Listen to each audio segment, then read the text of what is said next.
Oh, thank you, whoever just hit record because I've lost the button. My name is Amy Chin-lai. I'm the Engineering Partnerships Manager here at Action Network. I've been here for about 5 or 6 years. I originally started out on our comms, made my way over to support, and then decided, hey, I'm going to become an engineer. So I'm one of our engineers, and I am our resident deliverability expert. I'm also joined here by Mari. Oh, and this is Axel the Bumblebee. He's going to be a Bumblebee for Halloween, and we are also going to be Dorothy and Toto, which I'm very excited about. Mari. Hi, everyone. I am Mari. I'm the Action Org Product Manager. So I'll be helping Amy out a little bit here. And this is my dog, Sunny, who hates her Halloween costume, but she's being ridden by a squirrel pirate. She refuses to move whenever we put it on. So it's been unsuccessful so far. And I'm super psyched to talk about deliverability. This is one of my favorite trainings that we do every year. Amy has so much good information to share. And so hopefully folks learn a lot and have some stuff to take back to your programs and take action on. Awesome. Yes. And if you don't learn anything, then at least you got to see our cute pets, which honestly more important. So here is our plan for today. I anticipate this lasting like 45 minutes to an hour, depending on how long I rant and how many questions folks have. This is one of those things where I really encourage questions. I'll be answering them throughout, but if I don't get to them, we'll definitely get to them at the end. I just don't want to get like way off track. We'll talk about what deliverability is, what good deliverability looks like. Then I'll talk about the promotions tab and mail privacy protection. We'll talk about some strategies to improve your deliverability and monitor it. Then we will take questions, talk about mobile deliverability, and then I have some practice scenarios so that we can actually put these methods into practice. So let's get started. My favorite question is, what is deliverability? I think we talk about it a lot, but not always know exactly what it means. And I think this is important because you spend hours crafting the perfect email. It's reviewed by your colleagues, you pick a button, you make sure that there's no typos, your liquid is working, it's great. And you need that email to arrive in your recipients' inboxes. And that's what deliverability is all about. It's about your email arriving in the inbox of the recipient as intended and not in the spam folder. But in order to get our emails delivered, we have to understand why emails even go to spam in the first place. And that's hard because there is a ton of spam. So this is the organization Talos, something like that. And they monitor how much spam is being sent. And as you can see, over 85% of emails sent every day is malicious spam. And that's not like, oh, I didn't want to receive this email from Fabletics. It's like, oh, I am your long lost cousin in a country that you've never been to. Let me give you $2 million if you give me 3,000. Like, it's bad spam. And this has increased over time. It used to not be like this, 10, 15 years ago. So email providers have had to change how they monitor spam and what they decide spam is. Which brings us to the question, what is spam? So spam used to be decided by the question, is this email unrequested? So that's what we typically think of when we're talking about spam. It's like, I didn't sign up for this email list. This person's trying to spoof me, bad things like that. But now we have new spam. And the way email providers now define spam is this email likely to be engaged with? And by engagement, we mean opens, clicks, reading the email for a long time. And that's the key to good deliverability. It's giving recipients the emails that they want to engage with and that they want to receive. And that's how you're going to have good deliverability. But this can often feel like you're fighting with the email providers. But engagement at the end of the day is actually what the email providers want. They don't want to be hitting, I've never seen The Office, but I assume this is an adversarial situation because the pumpkin guy is running away. But that's what the email providers want. They want to provide a good service to their customers who are the email users, and you want to provide a good service to your recipients and provide them with good information and good actions. So at the end of the day, you really all want the same thing. Don't try to fight Gmail. They're so much smarter than you and I are. It's just absurd. So that brings us to the question then, what is engagement? Now, email providers have insight into all sorts of technology and different metrics that they use to answer the question, is this email likely to be engaged with? And they all come together to form what we typically call a fingerprint, but what today we're calling a skeleton band I think it's more fitting for our theme. So they come together to form a skeleton band. And some of these metrics we will take a look at are things that you have insight to. You know how many opens you have, which we'll talk about later, because maybe you don't, who knows? We do know, but okay. Opens, clicks, replies, you can see how many replies you have. You can see if you have an overall lack of engagement. You can see how many spam complaints you have, how many unsubscribes you have, those things like that. And these are really great to gain visibility into your deliverability and your engagement. And there's other signals too that we'll talk about on the next slide that you don't have insight to, but you're still able to set yourself up to success. Like you can't see how long someone's reading the email for, something like that. And all of these signals combine to make up your skeleton band or your fingerprint. And there's generally 3 buckets that make up this skeleton band. You have your IP reputation, and this is the IP address that you send from. The IP address is the address for your computer for the servers that you're using. So when you're sending via Action Network, it's the IP addresses that we have. So you don't really need to worry about this. We take care of that for you. And we spend a lot of time making sure it's good for you.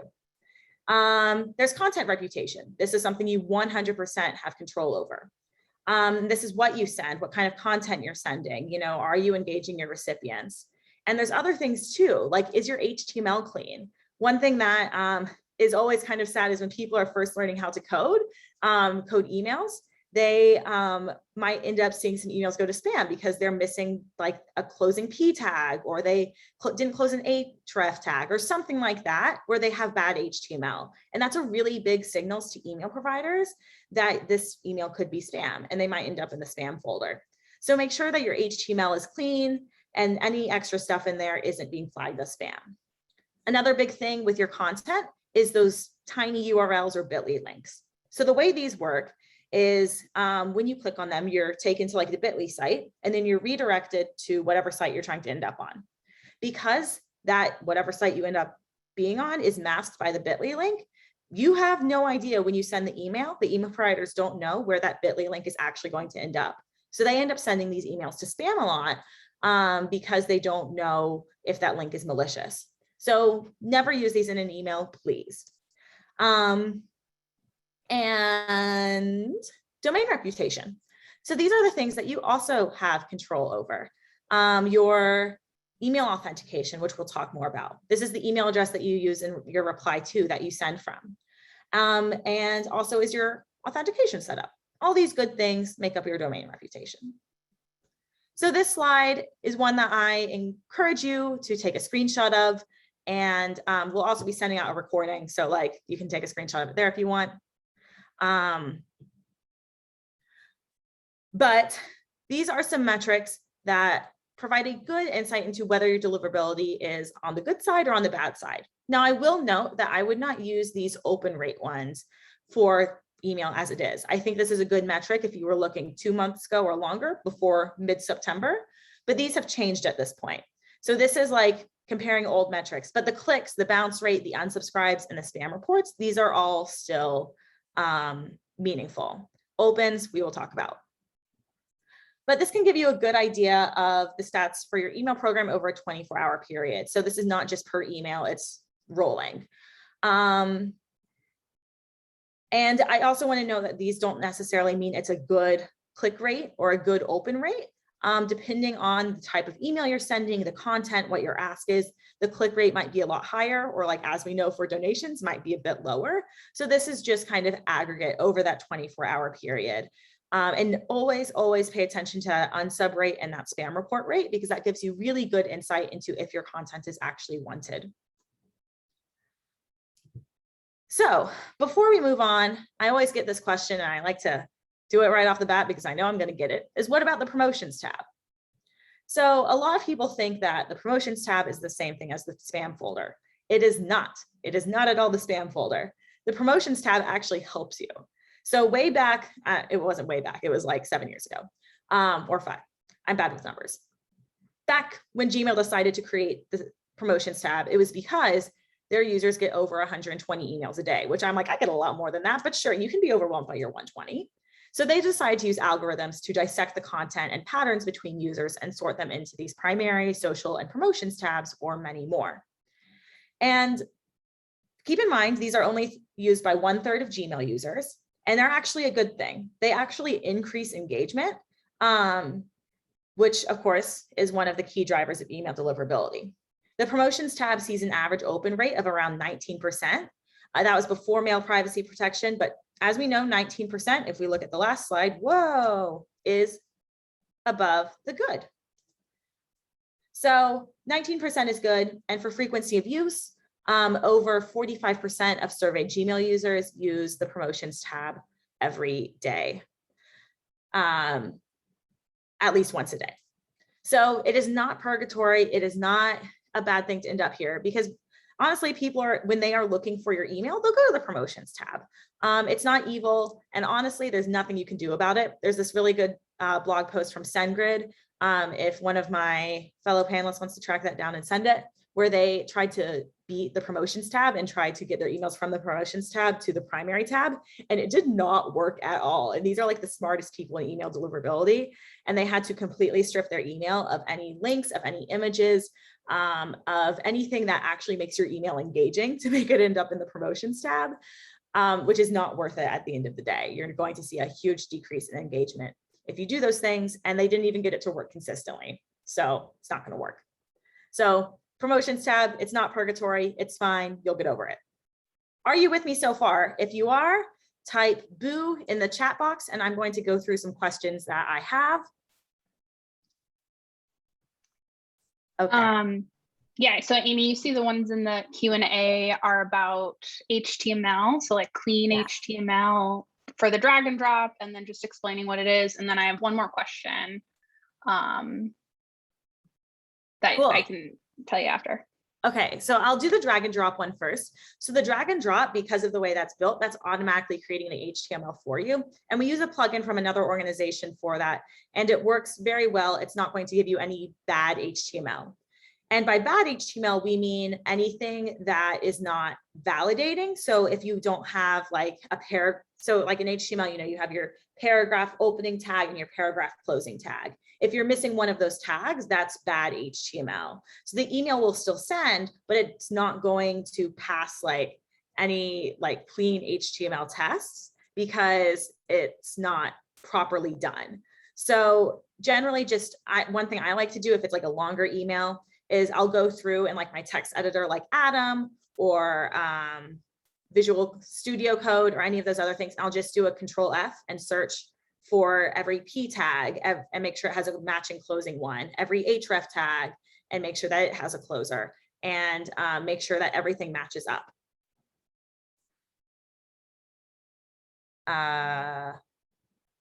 Oh, I answered that live. Okay, sorry. I'm so bad at using this webinar tool. Mari, what was the other question? So the last question is actually about mobile from Jesse and about using mobile short links. And mobile short links are different than Bitly. They are safe and they're not filtered by carriers. It's the public links that you want to stay away from. And then we have a question from Megan around how to restore deliverability if it's bad. And I think we're probably going to move on to that in a little bit. So just hold on, Megan. And then we have this question from John about click rates changing with the number of links embedded. Do you see that one, Amy? Yep. Yes. So it kind of depends on what you're linking to be honest. So if you are sending something like a newsletter that has a bunch of different links, but doesn't have a call to action, you might see the same click rate as like an email that's sending a petition. So it kind of depends. But I would say like if you're repeating the same, that's also a good way to test, like, should you be repeating links in an email? Like if you have a link to a petition that's hyperlinked, should you also have a button and then another link after that? Definitely something you can test. I would say it just depends on the type of links that you're sending and the content overall, which I know is not probably the answer you're looking for, but it's definitely something you can test, and it's going to be different depending on your content. And one question, Amy, would you say that for folks who are generally not kind of like messing with the code of their emails, not kind of doing fancy stuff with Liquid, that generally their HTML is going to be fine if they're using our defaults. So I don't want for folks to worry too much about the HTML. It's definitely something to check if you have somebody who has that capacity. But generally, if you're using Action Network, you're going to be okay. And you're kind of like writing your emails and including links. Definitely. Yeah. If you're using our drag and drop tool, or if you're using the visual editor where you like use the different formattings and you're not tabbing over to HTML section and writing your own code, you are completely fine. You only need to worry about this if you're writing your own code.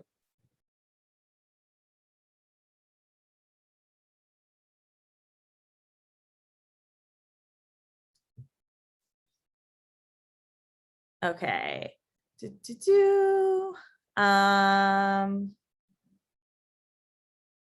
Okay, getting that question up later.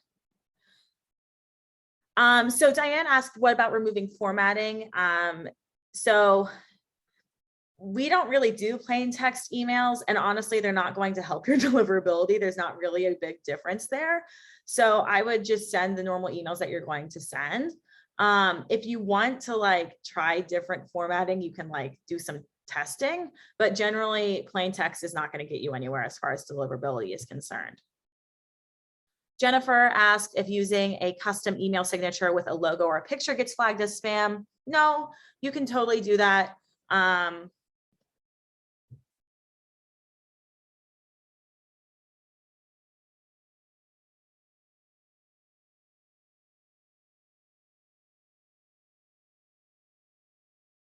Okay, and Erica asked a question that I would say go to support for, and they'll be able to walk you through how to do that.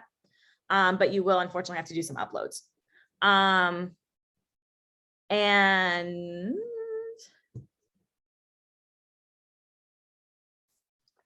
cool. And the rest of the question. Oh, sorry. Go ahead, Mari. Yeah, no, I was going to say, I think we should move on because I think you're going to answer these questions. Yep. I think so too.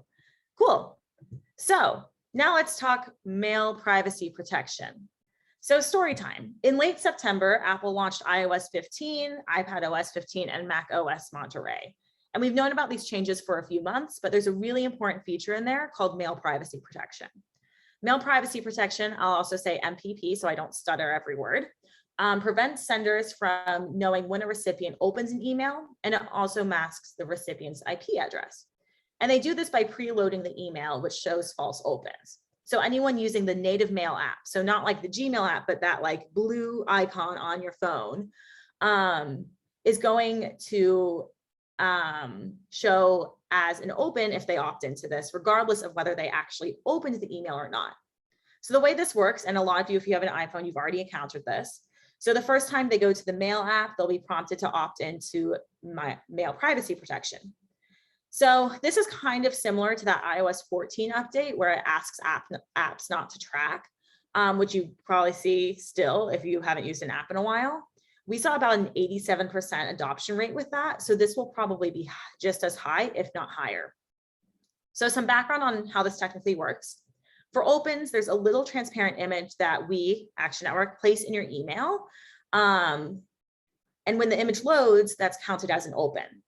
But, and this is the part that's really, really important, this has never been a perfect metric. They were not perfectly accurate before iOS 15 or last year or 2 years ago. And that's because so many email platforms already block image loading. So Outlook, Mozilla, AOL, and Yahoo are configured by default to block automatic picture downloads. So by default, you weren't seeing these as opens unless someone manually turned that off. And Gmail, which probably makes up a significant portion of your list, loads these emails inconsistently, loads these images inconsistently. And then images can also be blocked by the actual email client, a spam crawler, an ad blocker, or many, many other things. So my analogy here is about these big inflatable balloon things that I don't know the name of, but they're outside like, car washes and dealerships. So you probably never notice them unless you have like a kid in the backseat of your car. But open rates are exactly like them. So if 1,000 people drive past your inflatable balloon things, that's like assuming that 1,000 people actually saw your inflatable balloon things. So it's not going to be an accurate metric. And all this to say, like, this is not an apocalypse. Like you might have seen a lot of people like, oh my God, open rates are dead, email is dead. That's just not true. If you aren't in the spam business, you don't really need to worry. We're going to talk about ways to evolve your program. And I have a great blog post on this that hopefully someone can send over.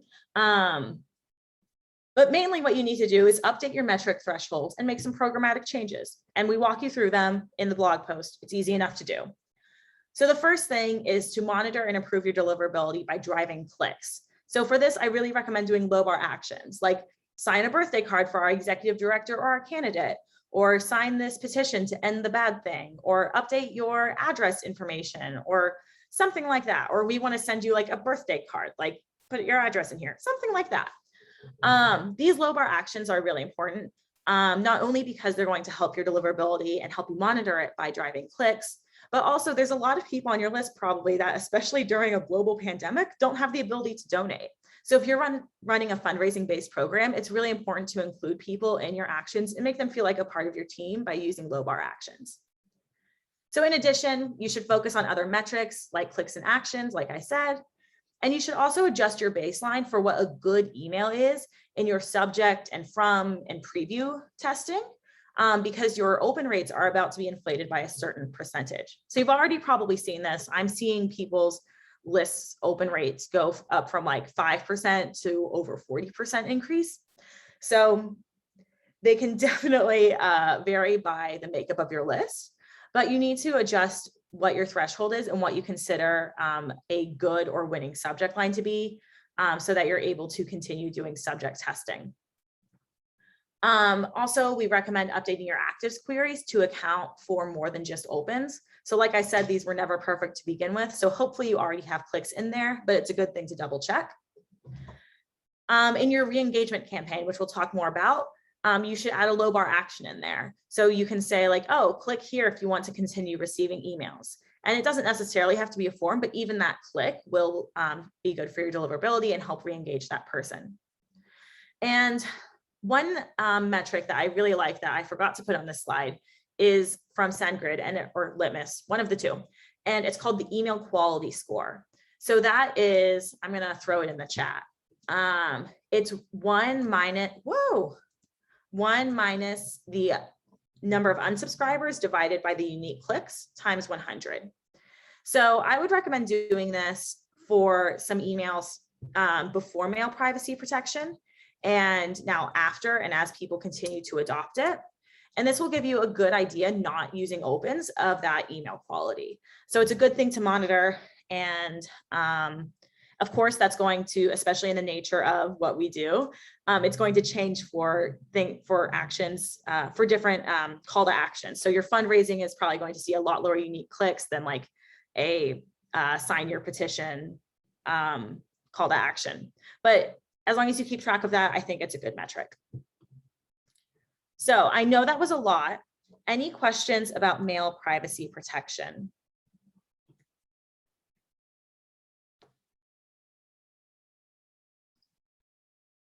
I think Jesse maybe had a clarifying question around 90% opt-in to protect mail activity, or the other one. So yeah, maybe want to clarify that. Yes, 90% opt in to protect the mail activity, meaning 90% will opt in to have their open rates shielded. And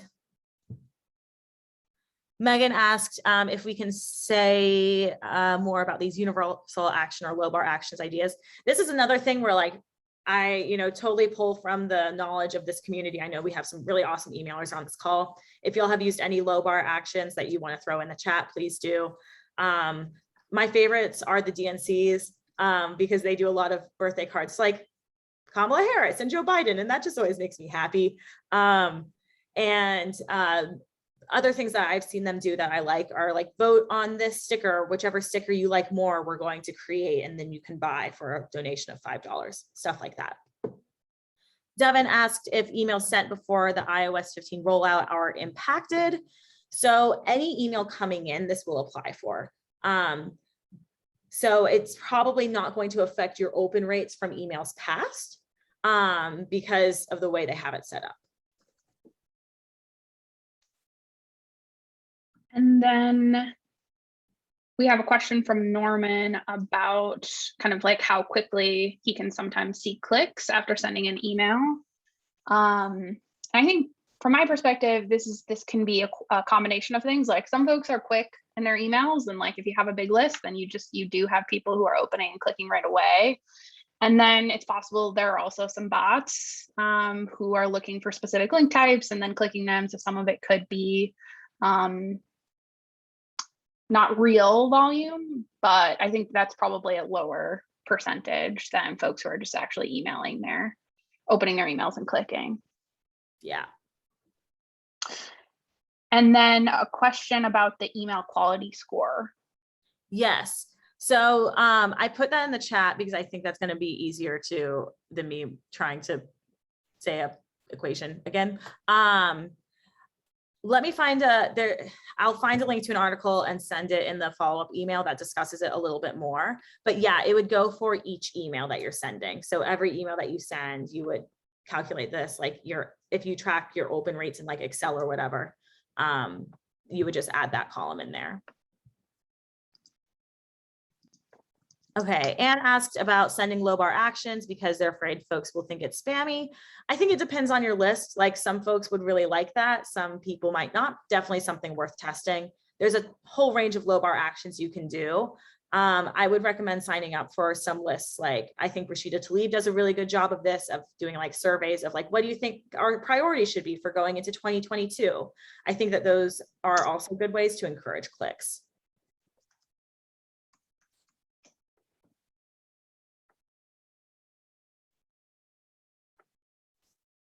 I'd have to dig through my email inbox to find an example of the card, but it's normally just a form that you fill out, and then that would like add your signature to the card.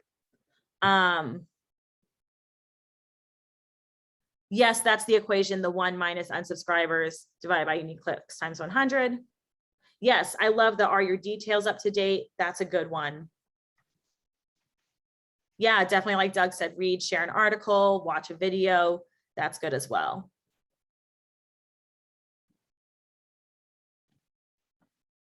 Okay, cool. I know I have some questions building up. I feel like we're going to answer them. And if not, I don't want to get too off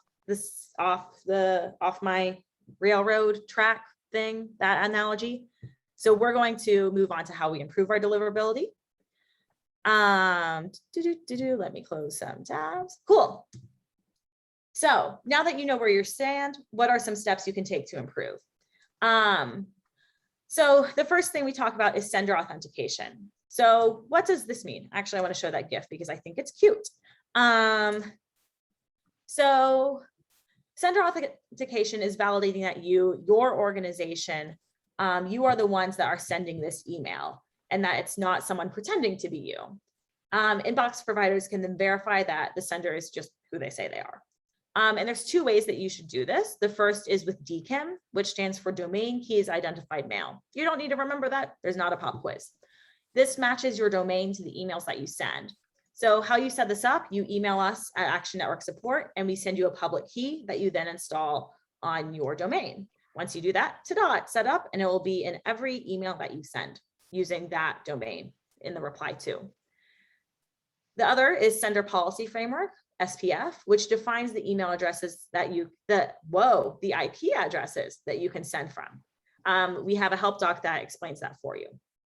Once you do this, the technical side is taken care of. Now, note that for both of these, you need to own your own domain. I know that we harp on this in like every 103 emails training and in every deliverability training, but if you don't own your own domain, you 100% need to do that. You can get it as low as like $7 a year. It's going to help your deliverability. And eventually you can build a website. That would be cool too. Opt-in policies. So at this point, I'm going to hand it over this slide to our ghost of non-opted in subscribers past, Mari. Hi, hello. Yes, so a really quick poll here. We're just gonna keep it simple and do it in the chat. But wanted to hear from folks. What is your take on opt-ins? So we have A, I like my lists large and my opt-in policies loose. B, opting in is important, but they can always unsubscribe. C, sure, let's opt people in most of the time. Or D, opt-in policies are my life.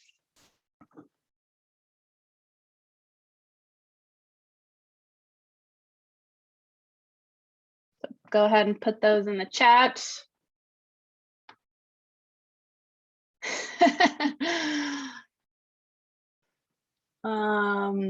Seeing some D's, some C's. I see an A. From folks in the UK, definitely this is a good point. They are saying opt-in policies are my life all the way. They have stricter GDPR regulations. Cool. So a couple more B's and C's. All right, so you may not be shocked that kind of for Amy and I, it's C, opt-in policies are our lives. We feel really strongly about this. I think it's just one of the, if you think about it, and kind of this is the whole point today, like you want to be reaching out to people who want to hear from you. And the best way to do that is to only send content to people who have opted in, right? So you get consent from people in order to send them emails and mobile messages. And that is the highest indicator that folks are going to open, engage with your emails, and it means that you're not spamming folks. So we're kind of opt-in policies are my life. We're D on this one. And that is our policy at Action Network. So we require that everybody completely opt in their lists, no like, taking stuff from Van of folks who haven't been opted in, like list swaps and stuff like that. Is against our terms of service. So we're big on this. We hype it up. We think you can still have a very effective program and build a sustainable list if you are opting folks in. And Amy's going to talk more about this. Yes, like Mari alluded to, how people opt in is the best predictor of their future engagement. So there's this helpful email address collection scale that I love. And it kind of shows how you can improve your deliverability just by improving your opt-in practices. So obviously, a purchase list is probably going to give you some deliverability issues. If you do a joint action that where you're working with a coalition of different organizations, and every organization is listed there, generally, as long as all the organizations are listed there, then that works. That's fine. But definitely when you do things like that, which we'll talk about later, you want to send like a welcome to our organization. I saw you signed up via this action. Here's what we're all about email. An unconfirmed opt-in, also okay, but the best is a confirmed opt-in. So all of our GDPR folks looking here at you, this is a best practice and you're required to do it, where someone has to say, yes, I want to opt into your list. And then they are opted in. So that box is not pre-checked. So how I always measure this is thinking about how people are subscribing to my list. Generally, my rule is, are they expecting an email from me? So if they were like, if I was tabling trying to get volunteers and they signed my form, then they're expecting an email from me. If they've never heard of my candidate because I got it from Van, then they're not expecting to hear from me.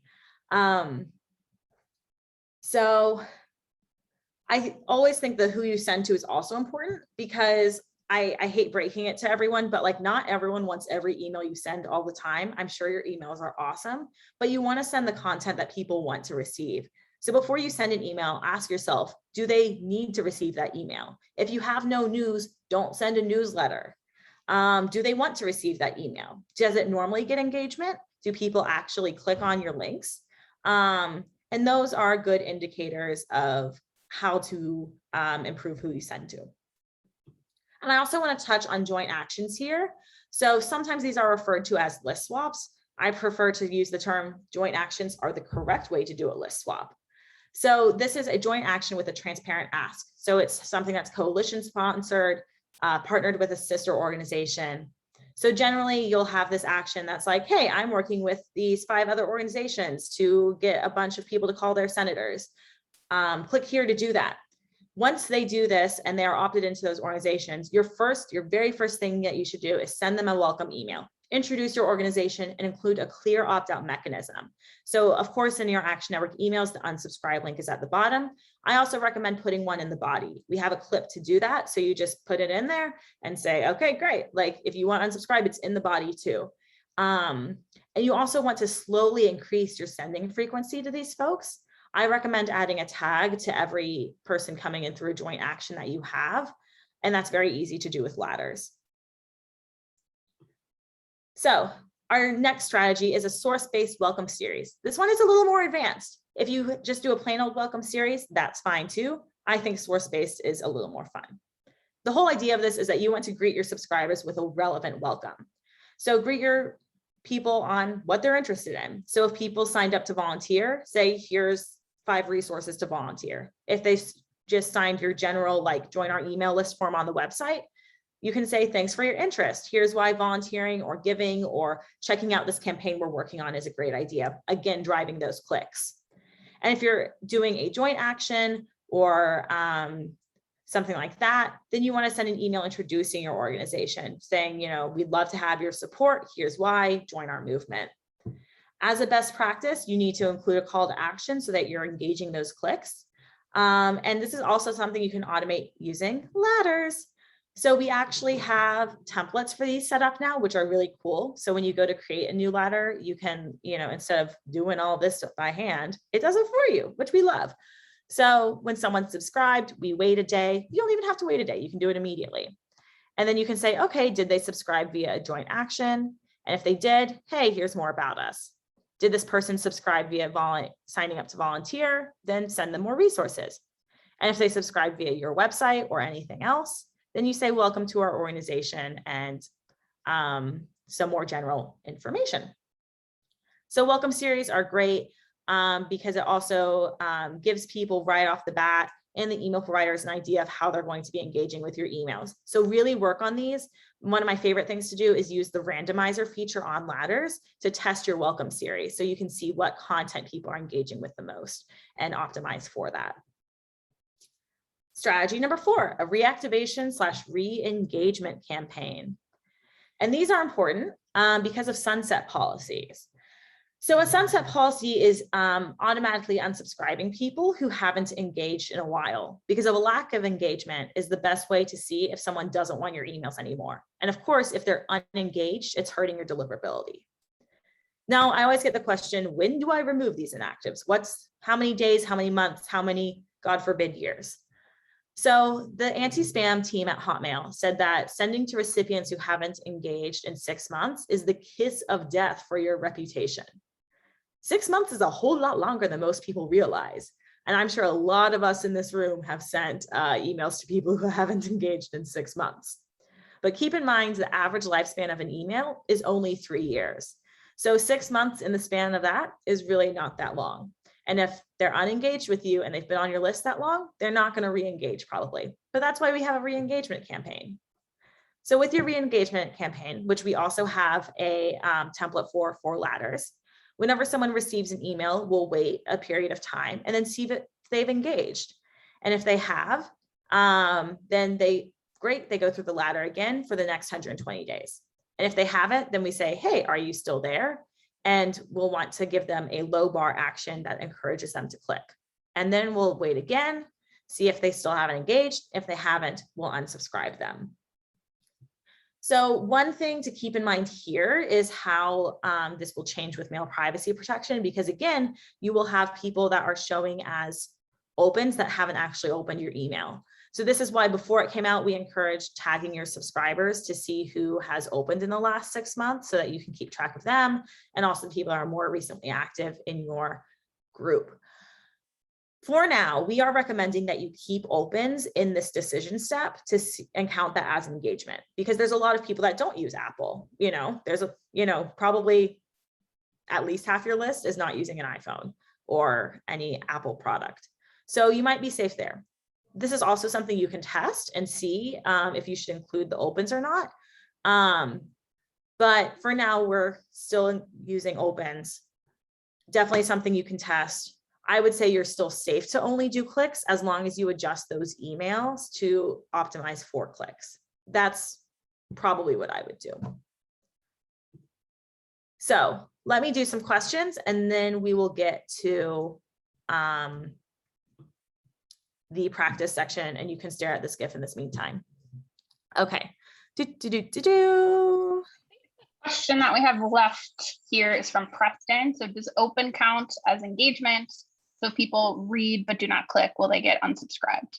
And I think in that latter example. Right. So in that latter example, I believe in that example, we have opens counting as engagement, but like I was saying, I would maybe change that to only do clicks and actions, and then really optimize those re-engagement campaigns to account for clicks. So you want to encourage people to click in that email. So saying like, hi, you haven't clicked in a while, please click in this email if you still want to receive our emails, or take this action that says I still want to receive your emails. That's something you can test to see what works best. Because at this point, unfortunately, we just still don't know too much about mail privacy protection and what's going to be the best practice, because it's only been around for a month now, or I guess like a month and 10 days. So something we're still testing. We'll absolutely come back with a recommendation, but for now, it's something that you should test. And then on stats, are clicks the same as unique clicks for emails? So total clicks are going to be every click from any link. So someone could click 3 links in the email and that would count as 3 clicks. Unique clicks would just be unique per link. And then Jesse asked about the unsubscribe button and how prominent it should be in the welcome. Love that question. Let me click on answer live so I actually take care of that. So I say that it should definitely be in your footer, which is going to be automatically. And then I would say probably within the first 2 paragraphs of like, welcome to our organization, here's what we're all about. And then in like the very closing of the email say, and if you aren't interested, click here to unsubscribe. This is also a great place to implement any tags. So if you have tagging based on what content people are interested in, this is a great place to put that too. And say like, oh, hey, like maybe you don't want all our emails, but if you want our emails about actions or mobilization opportunities, click here and you'll only receive those emails. And that's an easy form to set up using tags. And I think that's it. Cool. So, before we practice, Mari, do you want to talk about mobile deliverability? Yeah, and I'm just gonna be super brief here because I know email is the name of the game for this training, but we are now a mobile blast tool in addition to our email tool. So this is not peer-to-peer, this is one-to-many communications. And I wanted to just mention really briefly a couple of things. So general guidelines, when we're talking about mobile deliverability, we're talking about carrier filtering and how to avoid being filtered by carriers. So there's some general do's here. So do use a verified number. Like for Action Network, we have high volume toll-free numbers and short codes. For folks on other tools, this might be a 10 DLC number. But you're avoiding kind of just general long codes that don't require you to have a privacy policy, that don't require you to apply and attach that number to your organization. Do, kind of again, maintain a strict opt-in policy. And there's different opt-in compliant language depending on the number that you're using. So short codes have a higher bar in terms of what your opt-in policy and your opt-in language needs to look like. And then do include a welcome series. So a welcome message that includes your stop and help info. So how people can unsubscribe. And then I briefly wanted to mention some of these red flags that carriers will look to. So one is like very high unsubscribe rates. And that's, if you're not opting people in, it's more likely that you're going to have these really high unsubscribe rates. Spam complaints. So it looks different in mobile than it does for email. This is folks reaching out directly to their carrier and flagging a number or a message as spam. And then low engagement rates and talking about this again, we mentioned it, but using public link shorteners like Bitly and Owly. And the big picture here, same as for email, is just send quality personalized content and follow carrier regulations, and you should be fine. And this is something we monitor on Action Network. And if you're interested in using our mobile tool, I'll put a link in the chat and I can answer any questions in the chat, but I'm going to kick it back over to Amy. Cool. If you're still with me, please put boo in the chat box so I know we didn't all take a nap. Not that that was nap worth taking. That was excellent, Mari. I enjoyed that very much, but I know Axel here is doing a nap. Axel's my dog. So great, we're all here. Oh, I love the ghost emojis too. I love to see it. So here we have a little interactive opportunity for all of us. So let's say your open rates are trending down. Usually they are around 30%, but the past few weeks they've been hovering around 7%. You typically send 2 to 4 emails to your full list each week, and you notice engagement rates for Gmail specifically are down. What do you do?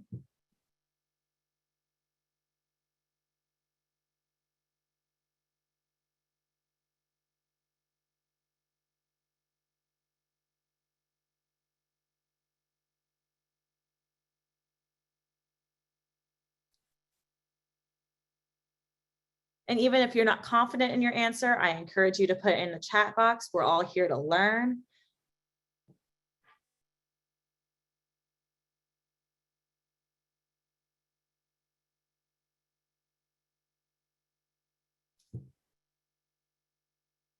Anna said, create a Gmail segment and test.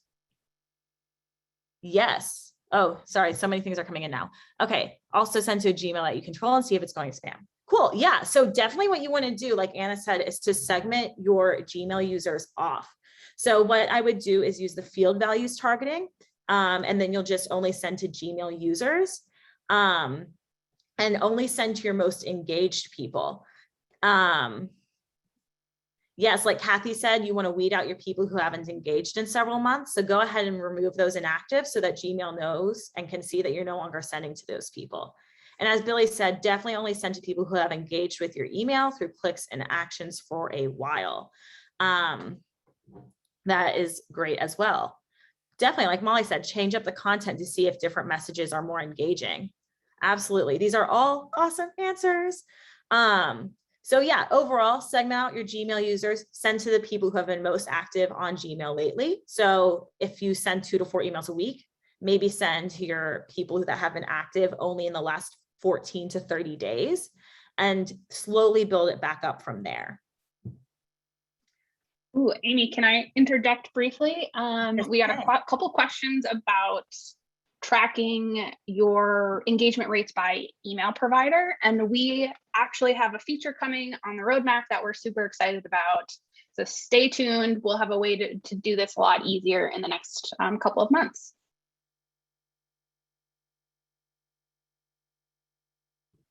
Yes. Cool. So let's move on to our second scenario. So lucky you, congratulations. You just got hired. You got a new job. Hopefully it's unionized. Your executive director / campaign manager wants you to build the email list substantially. The list currently has an open rate around 12% and a click rate around 2%. Your boss tells you to download email addresses from Van and use the email addresses from when they ran for office 3 years ago. What do you do?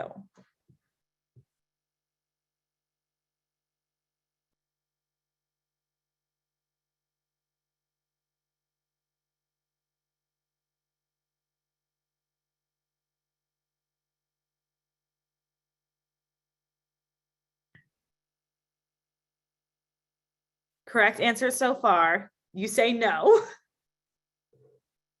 John had a much nicer way of putting it, to tell the boss that we need to clean our existing list. Good. Yes, definitely try to explain email deliverability to them. Watch their eyes glaze over. Love the give your head a wobble. That really, that touched my heart. Definitely, like Billy said, explain the life cycle of an email address is typically 3 years. So you have to work to increase it in other ways. And absolutely, like Devin said, offer more opt-in friendly options. So maybe that's working with joint actions or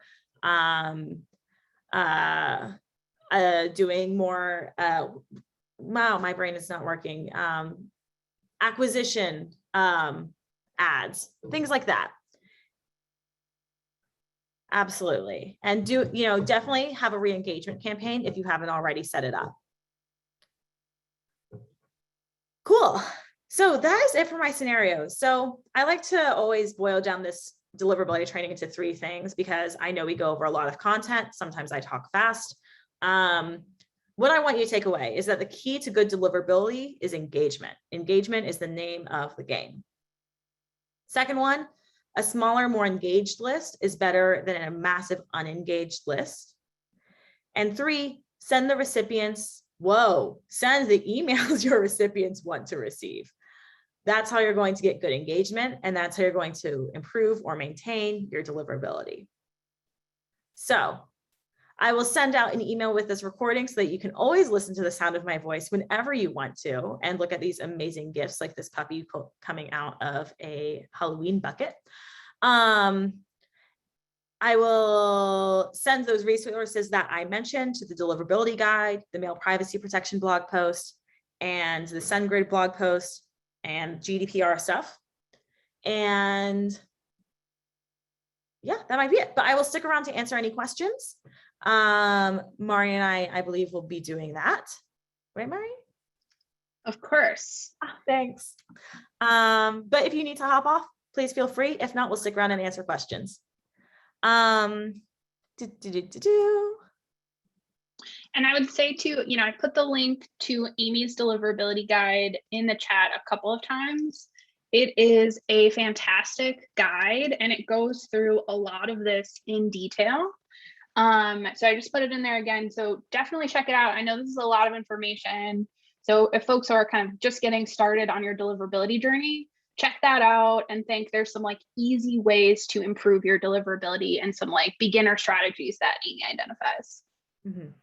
Yeah, and in that guide, we have it broken down by what to do if your organization has less capacity, like if you're the only digital person, if you're a volunteer, and then if your organization has more capacity and you can actually spend time building out a lot of these strategies. And both are good, both are valid, and both will help your deliverability.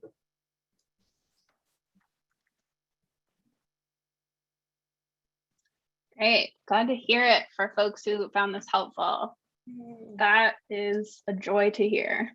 It is.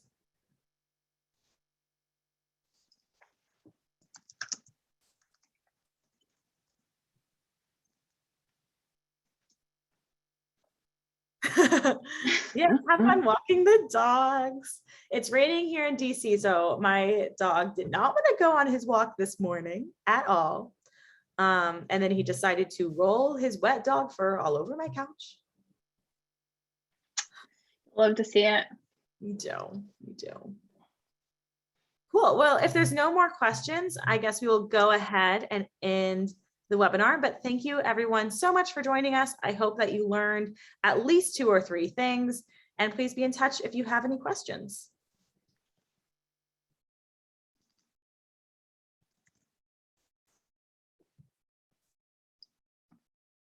Shall I end it? Let's do this. Bye, people.